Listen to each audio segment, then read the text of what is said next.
Halo mwana wa Mungu, na kusalimia kwa jina la Yesu Kristo. Yesu ni Bwana, ametupa tena siku mpya, siku ya leo njema.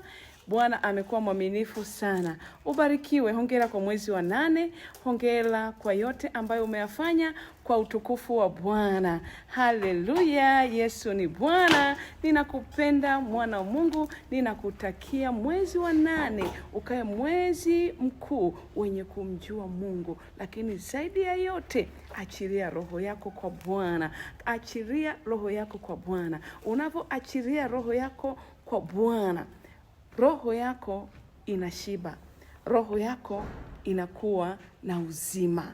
Inapokuwa na uzima, ule uzima unatawala mwili. Na pale mwili unapotawaliwa, wewe hauwi tena chini ya dhambi. Unashinda, na zaidi ya kushinda, na Roho Mtakatifu akikutia nguvu katika roho yako, hakuna jambo lolote litakalo kushinda. Nikutakie neema ya Bwana wetu Yesu Kristo na ushindi wako katika jina la Yesu Kristo. Haleluya, haleluya. Be blessed.